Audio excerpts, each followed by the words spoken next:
வணக்கம் மக்களே, இப்போ நம்ம நீட் மேஜிக்கோட இந்த மேஜிக் ஸ்பாஞ்ச் பற்றி பார்க்க போகிறோம். அப்படி என்ன மேஜிக்னு கேட்டிங்கன்னா, இந்த ஸ்பாஞ்சை தண்ணியில் ஈரம் பண்ணி அழுக்கு இருக்கிற இடத்துல ஸ்க்ரப் பண்ணிங்கன்னா அழுக்கெல்லாம் போய் க்ளீன் ஆகிறத நீங்களே பார்ப்பீங்க. நல்ல டிஃப்ரென்ஸ் இருக்கும். உங்கள் வீட்டு குழந்தைங்க தெரியாமல் செவத்தில் கிறுக்கிட்டாங்கன்னா கவலையே வேணாங்க. இந்த ஸ்பாஞ்சை வச்சு லைட்டாக ஸ்க்ரப் பண்ணிங்கன்னா பெயிண்ட் எதுவும் போகாது, கிறுக்கெல்லாம் போய் கிளியர் ஆகும். இந்த ஸ்பாஞ்சை கிச்சன்லேயும் யூஸ் பண்ணலான்னு சொன்னாங்க. அதை வச்சு ஸ்டவ்வை க்ளீன் பண்ணி பார்த்தா அது கிளியர் ஆயிடுச்சு. எனக்கு இந்த மைக்ரோவேவ் ஓவனில் இருக்கிற கிரீஸ் மாதிரி இந்த கரையெல்லாம் போகுமான்னு ரொம்ப டவுட்டுங்க. நானே ஒரு சந்தேகத்தோடு தான் ஈரம் பண்ணி துடைக்க ஆரம்பித்தேன். பார்த்தீங்கன்னா அந்த கிரீஸ் மாதிரி இருக்கிற கரையும் லெஸ் எஃபர்ட்ஸ்லேயே போயிருச்சு.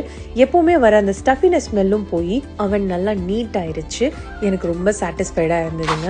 அவனுக்குன்னே ஒரு ஸ்பாஞ்ச் எடுத்து தனியாக வச்சுட்டேன். இப்போ இது ஒரு மல்டி பர்பஸ் ஸ்பாஞ்சுங்க.